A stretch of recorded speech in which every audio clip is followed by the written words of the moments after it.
Bapak Ibu Saudara kasih, kita bersuka cita pagi hari ini, amin. Luar biasa, Tuhan kita Tuhan yang ajaib. Bapak Ibu Saudara kasih, bersyukur sekali pagi hari ini, dan untuk 1 bulan ini kita akan berbicara tentang bagaimana kita berdampak. Oleh karena itu Bapak Ibu Saudara kasih, untuk pagi hari ini, untuk minggu ini adalah mengembangkan kebiasaan-kebiasaan baik.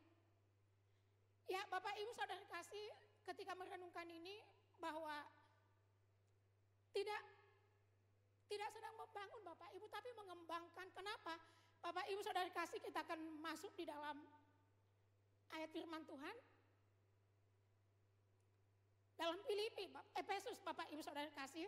Nah Bapak Ibu, surat ini adalah dari Paulus kepada jemaat di Efesus. Nah surat ini ada 6 pasal dan dibagi 2 bagian yang besar.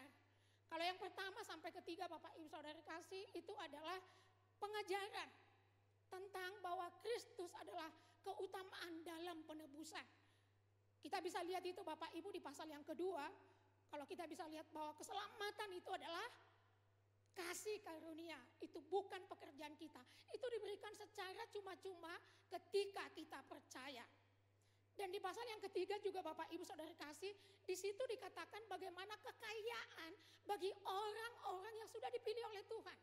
Kita semua adalah orang-orang yang dipilih, amin. Bukan kita yang memilih dia. Nah di pasal yang keempat ini Bapak Ibu Saudara kasih sampai yang keenam, bagian yang kedua ini adalah ini pengarahan praktis bagi kehidupan orang percaya. Jadi Bapak Ibu Saudara kasih sangat setuju bahwa baik kita di dalam Tuhan ada pengarahan, ada nasihat, ada arahan-arahan yang diberikan bagi kita, amin. Jadi kalau kita sebagai orang percaya dan berpikir tidak perlu dinasehati, tidak perlu ada arahan, salah. Karena dalam kitab ini pasal 4 sampai pasal yang ke-6 itu yang disampaikan hal-hal praktis bagi kita sebagai orang percaya. Nah kalau pasal 5 ini Bapak Ibu Saudara kasih, hidup sebagai anak-anak terang. Efesus 5 ayat 15 sampai 17 dan 20. Karena itu perhatikanlah dengan seksama bagaimana kamu hidup. Janganlah seperti orang bebal, tetapi seperti orang arif. Dan pergunakanlah waktu yang ada, karena hari-hari ini adalah jahat. Bapak Ibu, saya akan berkonsentrasi di bagian ini, dari ayat ini, yaitu yang saya tandain dan bold, yaitu mempergunakan waktu yang ada. Karena hari-hari ini adalah jahat. Nanti kita akan lihat Bapak Ibu. Lalu di ayat yang ke-17, 18, 16. Sebab itu janganlah kamu bodoh, tetapi usahakanlah supaya kamu mengerti kehendak Tuhan. Ucaplah syukur senantiasa atas segala sesuatu dalam nama Tuhan kita Yesus Kristus kepada Allah Bapa kita. Nah Bapak Ibu Saudara kasih, tadi saya sudah bilang bahwa bagian ini adalah hal-hal praktis. Ketika kita sudah lahir baru Bapak Ibu Saudara kasih, mungkin sudah kita dengar minggu yang lalu disampaikan oleh Pak Samuel, bahwa ketika kita lahir baru nggak langsung jadi Bapak Ibu Saudara kasih, jadi langsung baik, jadi langsung mengasihi dan bla-bla, enggak Bapak Ibu. Sama seperti ketika kita lahir di tengah keluarga, orang tua tetap ngarahin anak-anaknya, nasihati, lakukan ini dan itu dan segala macam, itu dikembangkan Bapak Ibu Saudara kasih, amin. Semua kita sudah lahir, amin. Sudah lahir baru dan memiliki Yesus, amin. Dan oleh karena itu Bapak Ibu Saudara kasih, kita perlu ada pengembangan di dalam hidup kita, ada peningkatan. Nah mari kita lihat. Tadi di bagian ayat itu dikatakan, jangan hidup seperti orang bebal. Nah orang bebal ini ternyata Bapak Ibu Saudara kasih, menurut Alkitab, definisinya itu adalah orang bodoh. Kenapa? Karena sulit dinasehati. Sering mengingkari kebenaran dan tidak mengimani keberadaan Tuhan.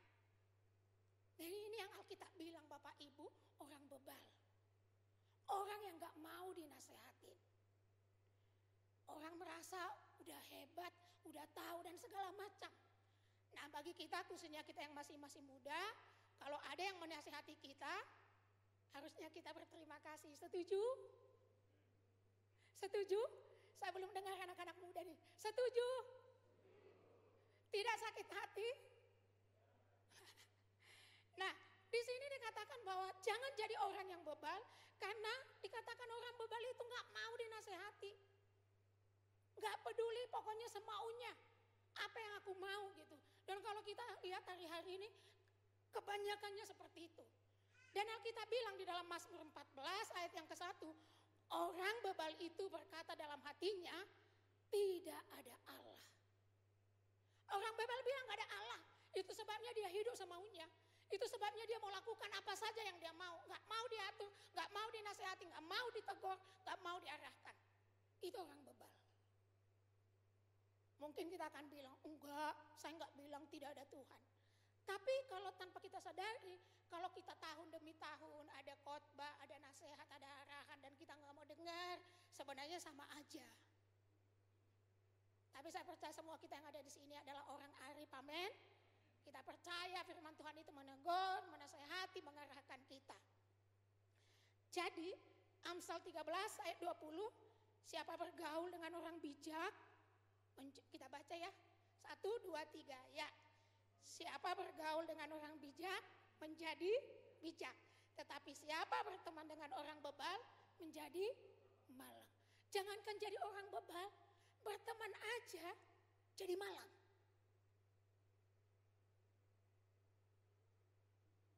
Ini yang Alkitab bilang. Mari biar setiap kebenaran firman Tuhan, setidaknya saya diingatkan Tuhan untuk tahun ini lebih mencoba untuk berespon, jangan terlalu cepat berespon. Kadang kita gak setuju, jangan terlalu cepat berespon, diam aja dulu. Sampai nanti Tuhan bicara di dalam hati kita. Betul gak Bapak Ibu? Jangan langsung ketika diomongin, saya gak setuju, saya gak suka, langsung berespon. Tapi setidaknya kita diam dulu. Karena biasanya Roh Kudus itu nanti bicara. Ketika kita nggak paham, ketika kita nggak setuju gitu ya.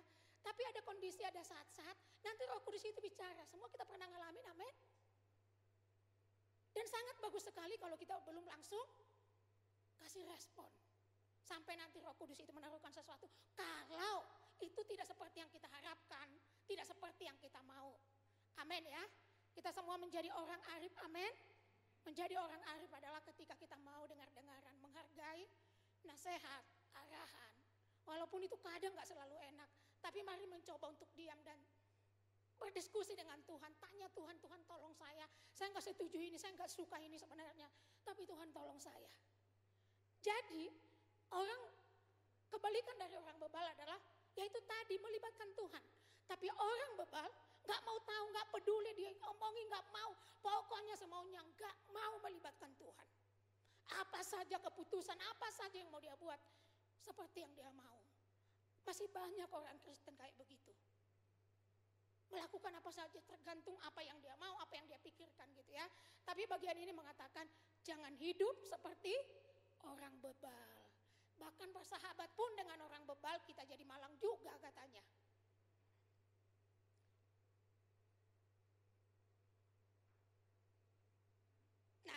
Bapak Ibu, kita bersyukur sekali Alkitab dan kekristenan itu tidak hanya mengajarkan supaya berperilaku baik atau boleh dibilang memodifikasi perilaku, mengubah dari luar, enggak Bapak Ibu Saudara kasih.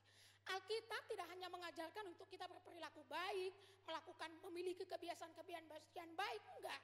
Tapi Tuhan itu mengubah kita dari dalam dengan cara Dia taruh rohnya di dalam kita dan juga firman. Amin. Itu hebatnya Bapak Ibu Saudara kasih. Ada banyak memang pengajaran-pengajaran yang hanya harus begini, harus begini, harus begini. Tetapi Alkitab atau Tuhan tidak menyuruh kita seperti itu. Tapi Dia menaruh rohnya di dalam kita. Amin. Salah satu Bapak Ibu yang terus sangat memberkati saya, luar biasa Tuhan itu adalah tentang pengampunan. Tuhan gak nyuruh kita, kamu harus mengampuni, kamu harus mengampuni. Tapi yang Tuhan lakukan adalah Dia mengampuni kita. Tanpa kita minta ampun. Sampai itu rasa-rasanya gak itu menutup mulut kita untuk berkomen. Ketika orang lain nyakitin, ketika orang lain menyakiti kita. Kita kan ingat, aku pun sudah diampuni oleh Tuhan. Sehingga pemahaman itu menolong kita untuk bisa mengampuni. Itu sebabnya tadi Bapak Ibu Saudara kasih saya bilang bahwa Tuhan gak hanya mengajarkan kita berperilaku baik, tapi Dia menaruh rohnya di dalam kita. Amin. Ada Roh Kudus di dalam kita. Dan juga lewat firman Tuhan.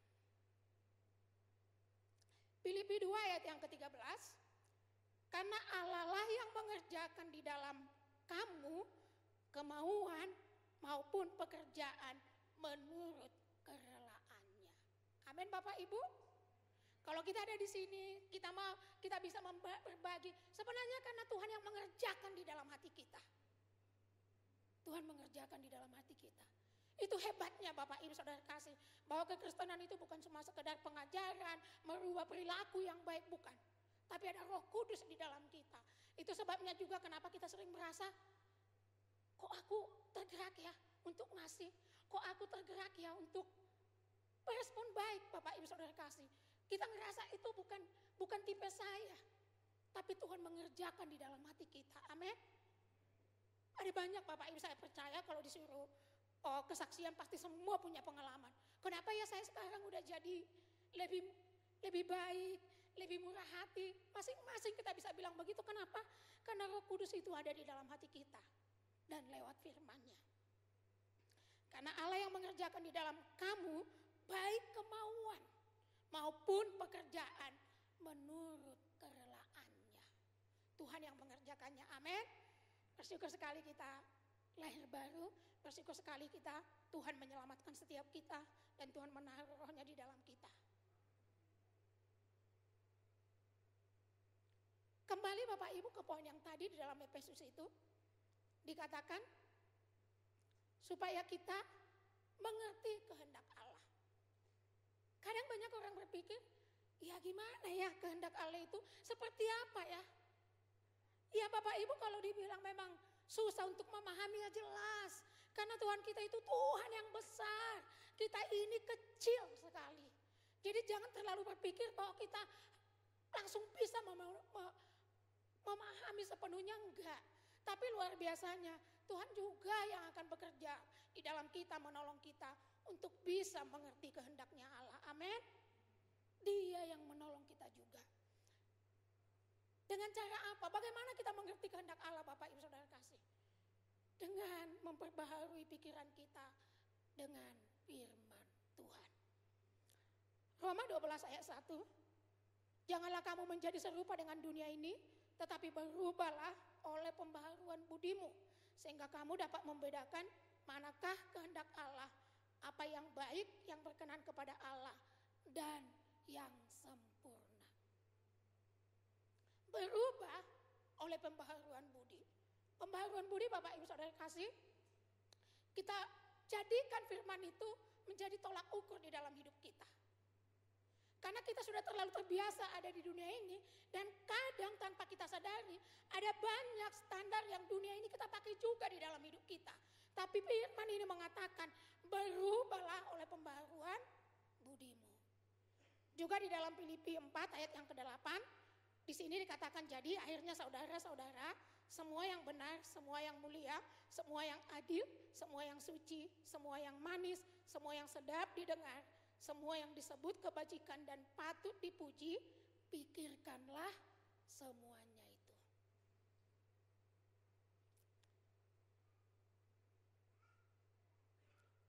Membaharui pikiran artinya Bapak Ibu Saudara kasih, mengisi pikiran kita dengan firman Tuhan. Mengisi pikiran kita dengan firman Tuhan. Ini cara Bapak Ibu Saudara kasih bagaimana kita membaharui pikiran kita. Jadi kalau mungkin ada banyak hal yang kita lihat saat ini nih anak-anak muda, apa-apa untuk cari apa saja, menemukan teman hidup, bagaimana supaya akur dan segala macam, acuannya itu adalah TikTok. Oh, saya baca di TikTok seperti ini, saya tonton di TikTok seperti ini gitu. Hampir semua, enggak anak-anak muda juga, banyak orang sekarang acuannya itu adalah TikTok. Salah Bapak Ibu Saudara kasih. Firman Tuhan bilang, mari mentransform pikiran kita ini dengan apa? Dengan firman. Bukan apa yang orang bilang.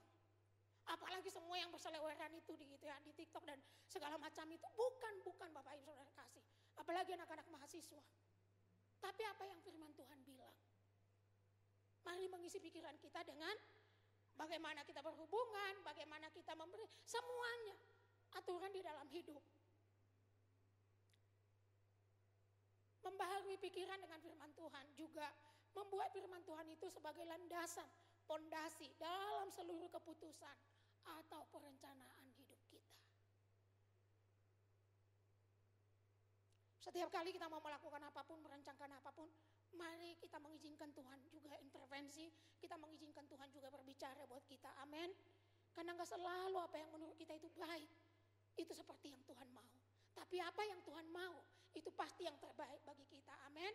Mari mengizinkan Bapak Ibu Saudara kasih, saya bukan berarti sudah Bapak Ibu, tapi ini juga menolong saya. Dan saya berharap semua kita sebagai orang percaya, amin, membaharui pikiran kita dengan firman Tuhan.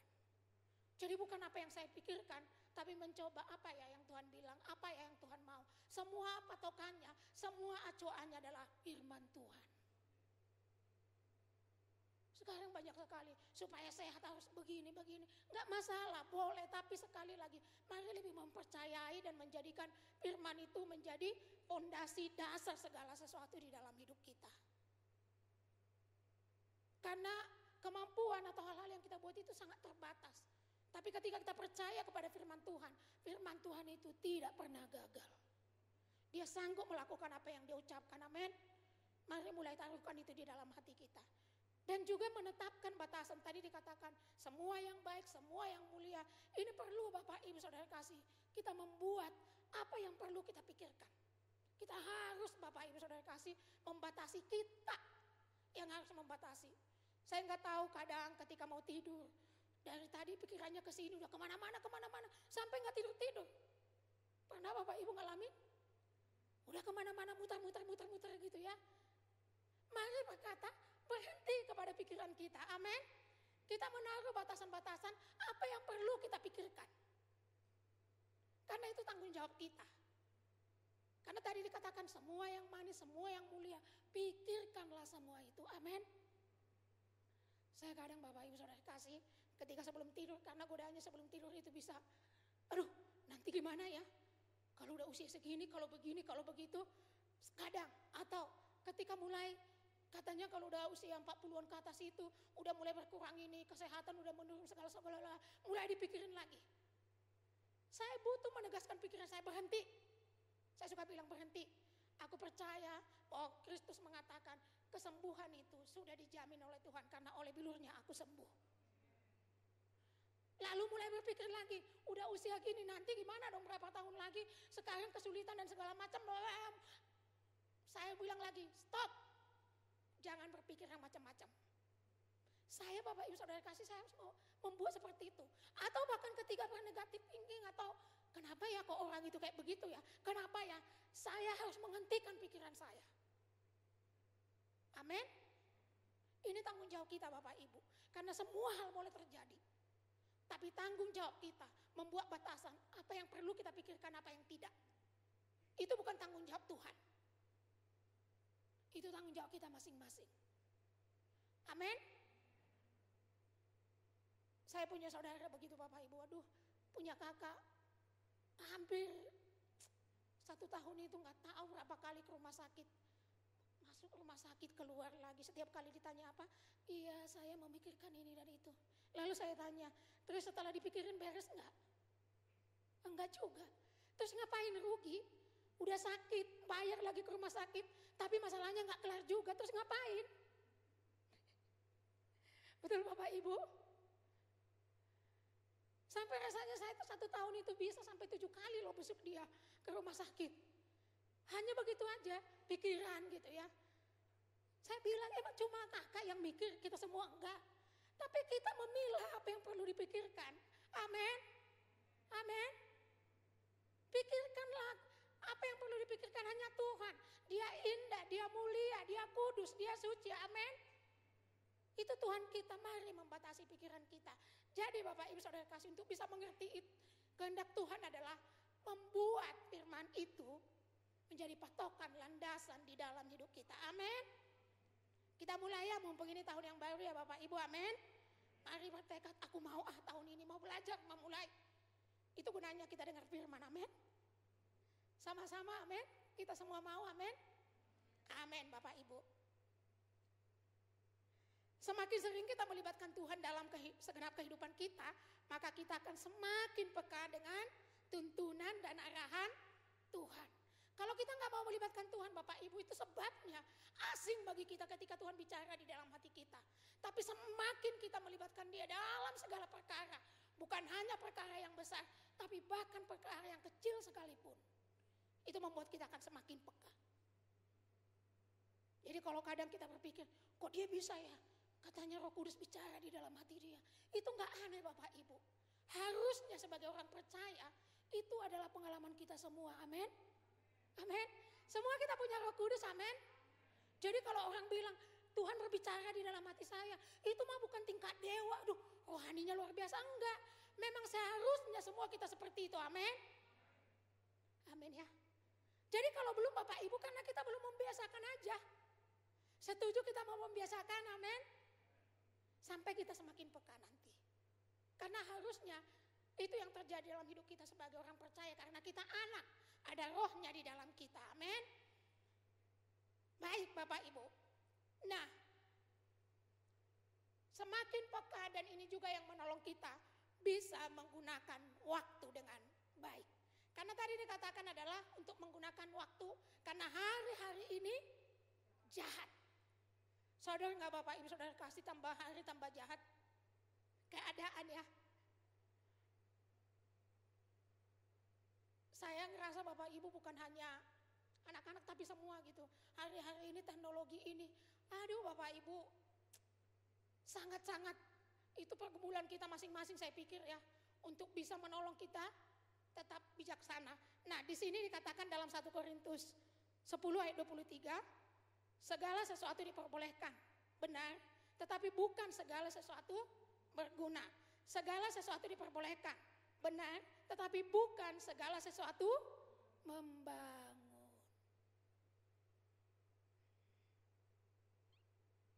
Lihat-lihat IG boleh enggak? Boleh? Main games boleh enggak?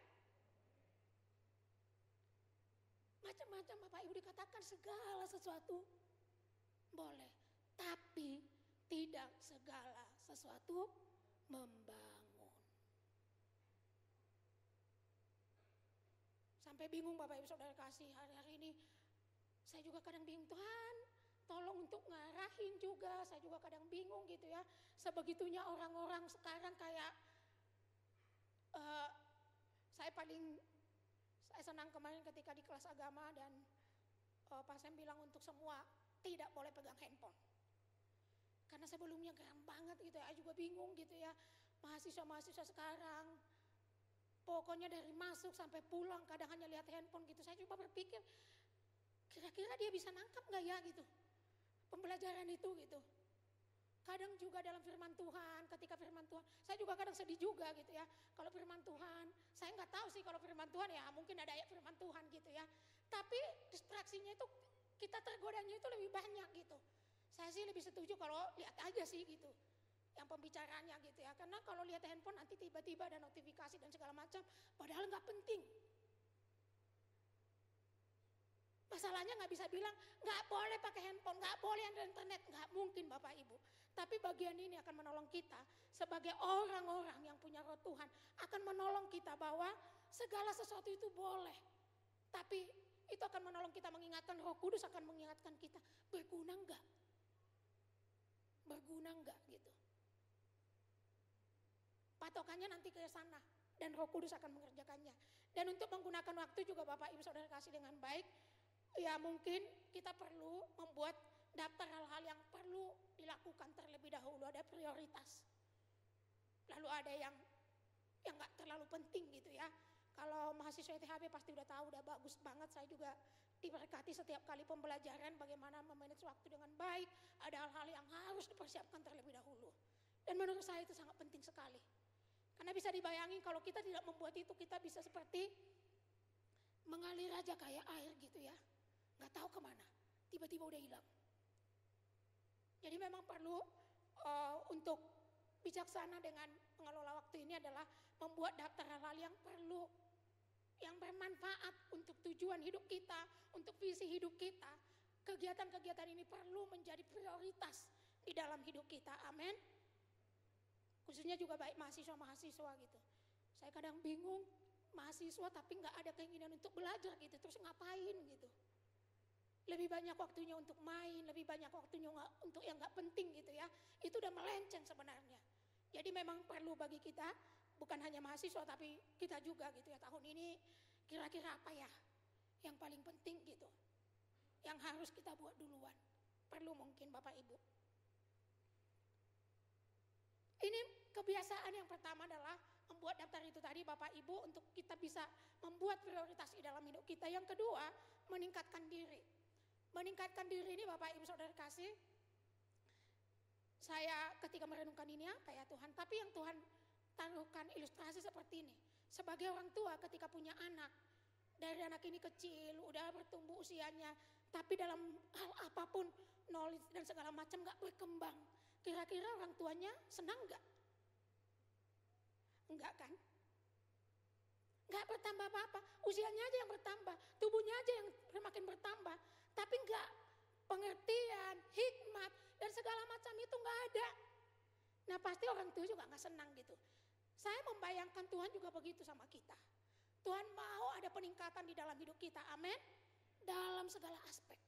Yang terutama adalah pengenalan akan Tuhan.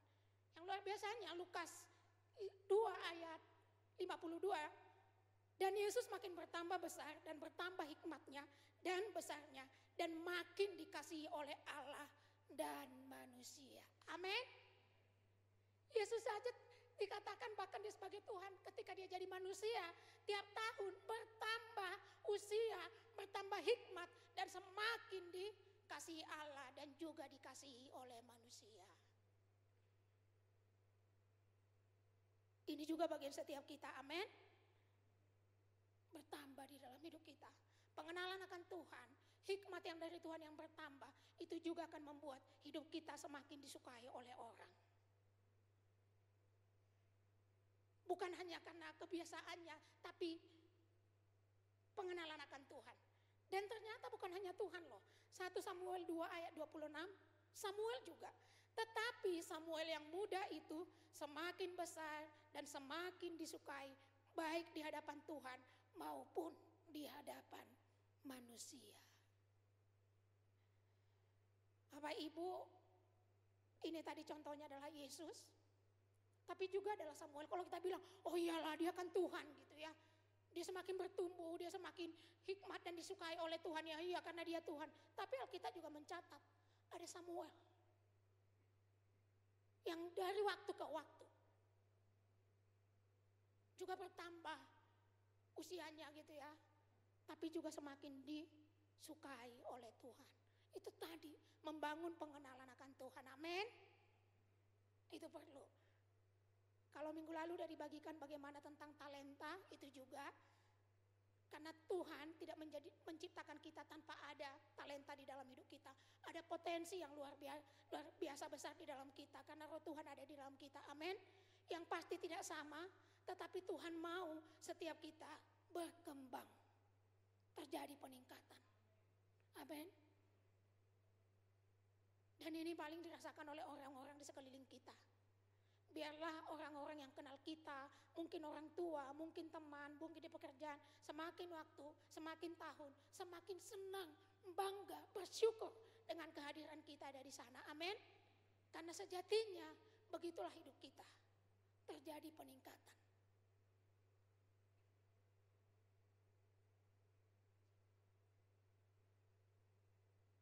Di Efesus tadi juga dikatakan Bapak Ibu, selain mengembangkan dengan mengelola waktu dengan baik, memakai waktu dengan baik, terjadi peningkatan di dalam hidup kita. Dan dikatakan mengucap syukurlah atas segala sesuatu.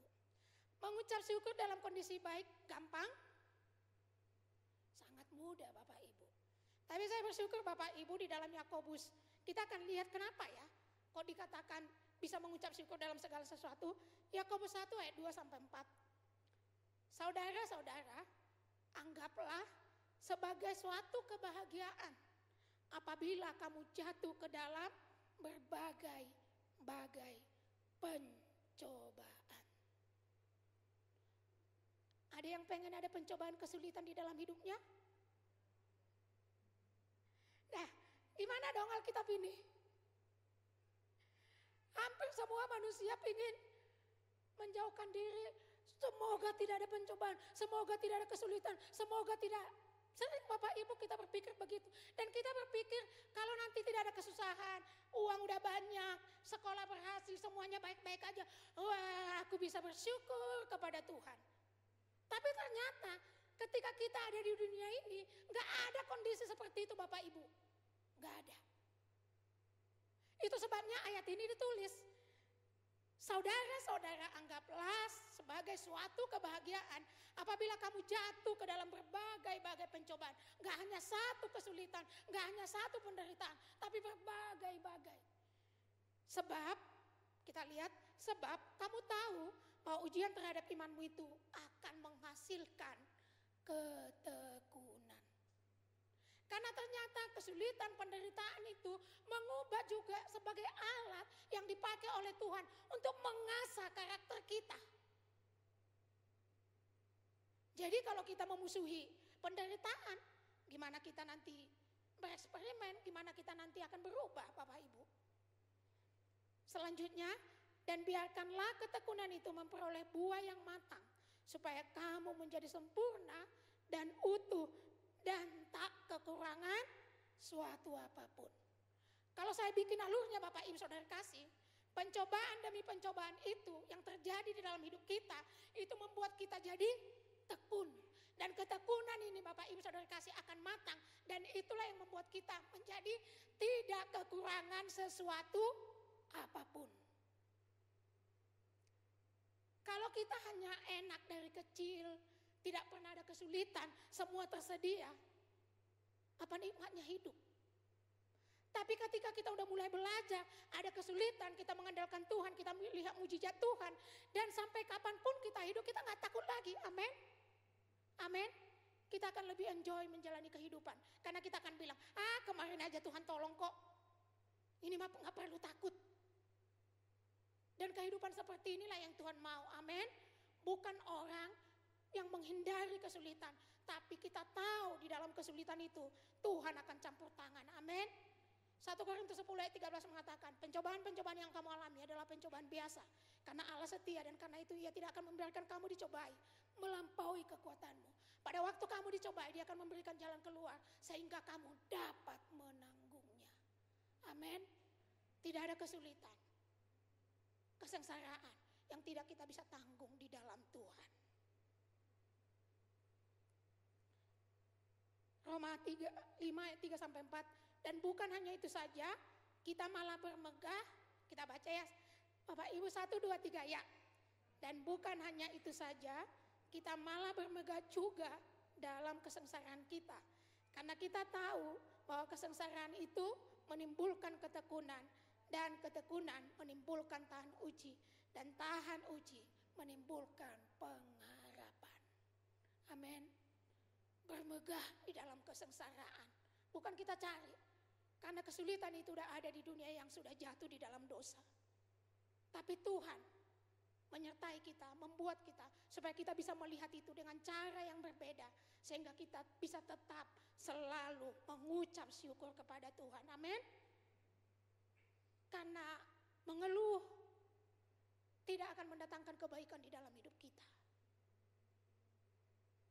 Mungkin kita pernah mengeluh juga, tapi mengeluh pun tidak akan memberikan jalan keluar. Tapi ketika kita datang sama Tuhan, kita melihat dengan cara pandangnya Tuhan, sampai kita bisa mensyukurinya. Amin. Bahwa itu adalah hal yang baik bagi kita. Jadi di tahun ini Bapak Ibu Saudara kasih, jangan takut ketika ada kesulitan. Amin. Ada penderitaan. Amin. Kenapa? Karena Yesus beserta dengan kita. Amin. Dia akan memberikan kita hikmat, Dia akan memberikan kita jalan keluar sampai kita dapat menanggungnya. Itu adalah sukacita yang luar biasa Bapak Ibu Saudara kasih. Bukan hanya ketika dapat berkat, tapi ketika kita tidak takut apapun. Kasih yang sempurna melenyapkan ketakutan.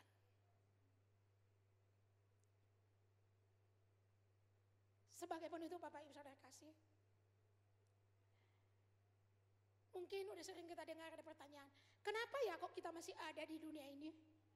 Ketika kita udah lahir baru, kenapa Tuhan gak langsung panggil kita? Ada tugas yang Tuhan mau bagi setiap kita sebagai orang percaya. Amin. Itu sebabnya perlu mengembangkan kebiasaan-kebiasaan baik itu. Karena lewat itulah Bapak Ibu, kita bisa berdampak, kita bisa memuliakan Tuhan. Kita bisa menjadi berkat buat orang lain. 2 Korintus 3 ayat yang ketiga. Karena telah ternyata bahwa kamu adalah surat Kristus yang ditulis oleh pelayanan kami, ditulis bukan dengan tinta, tetapi dengan roh Allah yang hidup. Bukan pada loh-loh batu, melainkan pada loh-loh daging, yaitu di dalam hati manusia. Inilah cara kita Bapak Ibu. Dengan ketika kita membangun kebiasaan-kebiasaan yang baik, membuat kita menjadi berkat buat orang lain. Kenapa Bapak Ibu? Ada banyak orang-orang di luar sana gak pernah buka Alkitab, gak pernah dengar khotbah, tapi kita ada di sana sebagai surat Kristus. Mereka bisa melihat kita, ada perubahan demi perubahan di dalam hidup kita. Itulah yang menjadi surat yang bisa dibaca oleh mereka dan mereka bisa memuliakan Tuhan. Amin. Bukan hanya orang tidak percaya Bapak Ibu. Kita ada, saya nggak tahu, tapi di keluarga saya juga masih banyak ke gereja juga kadang enggak. 1 tahun 1 kali. Tapi saya bersyukur Bapak Ibu saudara kasih. Di tengah baik di keluarga, mereka bisa melihat kita Bapak Ibu. Saya bersyukur ada ponakan saya yang tinggal dengan saya, mereka tahu saya, mereka lihat saya. Nggak cuma sekedar khotbah gitu, tapi firman itu memang Bapak Ibu saudara kasih mengubah hidup kita, kan itu pasti terjadi, amin. Setiap firman yang kita dengar, setiap firman yang kita baca, ya saya bilang itu tidak akan kembali sia-sia, tapi itu akan mengerjakan apa yang Tuhan mau di dalam hidup kita, amin. Artinya hidup kita pasti berubah. Dan perubahan inilah Bapak Ibu saudara kasih dikatakan surat Kristus yang terbuka. Ketika mereka melihat mungkin bahkan perubahan kecil pun Bapak Ibu, itu memberkati mereka. 2 Korintus 3 ayat 18, saya minta pemain musik bisa maju ke depan dan singer. Dan kita semua mencerminkan kemuliaan Tuhan dengan muka yang tidak berselubung. Dan karena kemuliaan itu datangnya dari Tuhan yang adalah roh, maka kita diubah menjadi serupa dengan gambarnya dalam kemuliaan yang semakin besar. Itu terjadi di dunia Bapak Ibu. Bukan nanti, tapi sekarang. Amin. Karena kalau nanti Bapak Ibu kita akan bisa bertemu dia dengan muka. Tapi sekarang Bapak Ibu saudara kasih, roh Tuhan yang ada di dalam kita, dia mengubah kita hari lepas hari. Jadi Bapak Ibu, tidak percuma ketika kita beribadah, amin. Tidak percuma ketika kita baca firman Tuhan, amin. Karena itu akan mengubah kita. Dia gak pernah gagal, amin. Mari kita bangkit berdiri Bapak Ibu saudara kasih.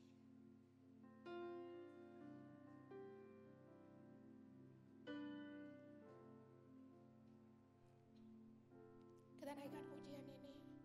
Kita mau jadi seperti Tuhan yang mengubah kita terus.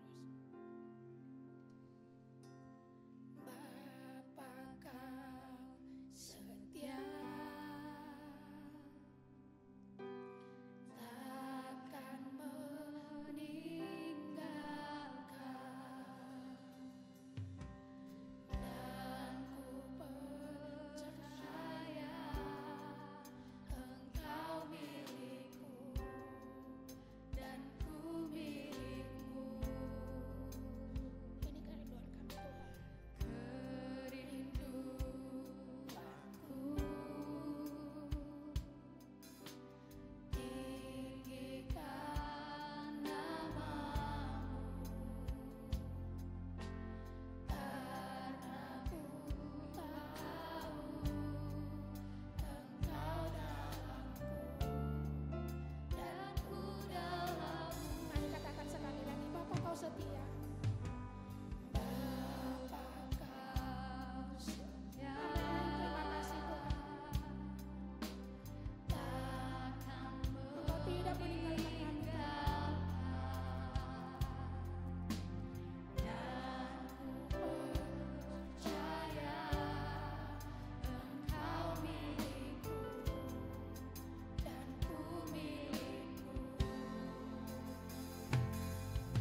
kasih, Engkau mengatakan kami adalah garam dunia, kami adalah terang dunia, kami adalah surat Kristus yang terbuka, kami memiliki kemuliaan-Mu, kami mau bermancarkan itu dalam setiap hari-hari kami. Tuhan, kami terbatas tapi Engkau sanggup mengubah kami dari dalam keluar. Terima kasih untuk firman-Mu, Engkau berkati Ibu Teti yang telah menabur firman itu, kami percaya itu akan bertumbuh di dalam setiap kami. Di dalam nama Tuhan Yesus, haleluya, amin. Bapak Ibu silakan duduk sebentar. Tema tahun ini sepanjang tahun dari BPP ya, ini banyak sekali tentang nasihat. Dan bagaikan makanan, semua makanan itu sebenarnya bergizi kalau itu firman Tuhan, amin. Nah Bapak Ibu, saudara-saudara dan jemaat, saya tadi diingatkan Tuhan bahwa ketika engkau makan, engkau tambah besar, engkau tambah kuat. Jadi tanda ada kehidupan dalam setiap kita adalah perubahan sebenarnya ya. Kalau ada pohon, waktu itu saya sering kasih ilustrasi ya di sini. Kalau pohon walaupun daunnya udah jelek, tapi kalau ada kehidupan di dalamnya, satu hari dia bisa bertumbuh lagi. Tapi kalau yang sesuatu yang kelihatan cantik di luar, bagus di luar, tapi nggak ada kehidupan di dalamnya, satu waktu pasti kering dan habis. Dan saya percaya kita semua di sini punya kehidupan Zoe itu dalam kita, amin. Jadi doa saya begini, ketika saya dengar tadi khotbah, dalam satu khotbah itu banyak sekali yang disampaikan. Kayak makan tuh banyak banget saudara. Tapi kiranya satu bagian bisa berubah dalam hidup kita. Gak usah terlalu banyak. Nomor satu ya, tadi diingatkan. Gimana sikap hidup kita berubah. Saya tadi aja dapat beberapa, wah iya ini perlu diingatkan. Banyak orang main HP di gereja, itu mau gak kita berubah tahun ini? Amin. Belajar tahu prioritas, kalau lagi firman ya firman. Saya mau ajak teman-teman kalau lagi firman, kalau boleh malah jangan ke toilet. Ke toiletnya udah lebih dulu. Setuju? Karena itu mengganggu saudara. Yang bicara terganggu, yang lain juga terganggu ya. Mari kita menghormati firman Tuhan, baru di sana ada pertumbuhan. Kedua, jangan lagi mengeluh, amin. Nah, itu tadi dalam kesengsaraan. Saya boleh sharing 1 menit ya, karena ini dalam banget dalam hidup saya. Saya seminggu gak bisa berhenti itu liatin terus YouTube, karena itu tempat saya dulu yang saya paling kagumi di dunia ini. Ya, saya dulu pernah sekolah di Amerika, ada satu daerah namanya Palisade yang sekarang kebakaran. Saya pernah diajak golf di situ sama teman-teman. Itu kalau cita-cita paling liar dalam dunia ini hidup di situ. Cita-cita paling hebatnya kalau kamu sukses sekaya-kayanya kamu tinggal di mana, mungkin di sana. Itu daerah elit betul-betul, bintang film semua di situ, pemandangannya Malibu. Saudara lihat apa yang terjadi? Dari orang kaya jadi homeless hitungan 2 jam. Ngeri banget saudara. Saya gak pernah kebayang kalau hidup saya kayak gitu.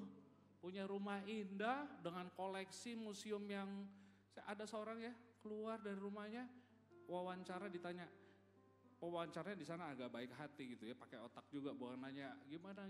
Dia tanya apa yang bisa saya bantu. Dia bilang tolong bawa ini 2 lukisan, tinggal ini harta saya. Rumahnya itu puluhan juta dolar, tinggal bawa lukisan naik sepeda, saudara. Dalam hitungan 2 jam, saudara. So, saudara di dunia ini jangan terlalu dipegang lah apa yang ada di sini, betul? Saya shock pas lihat video itu, saya bilang gimana rasanya orang ini ya. Tadi pagi masih orang kaya, sore udah homeless. Hari ini sudah 180.000 orang evakuasi, lebih dari 1.000 rumah rata dengan tanah. Itu kebakaran terbesar di sejarah LA ya. Jadi saya waktu lihat daerah-daerah dulu tempat yang paling dipuja-puji itu sekarang udah rata dengan tanah. Manusia itu punya apa sebenarnya? Betul gak? Dan tadi kalau dikatakan bisa gak dalam keadaan sengsara engkau tetap bersyukur?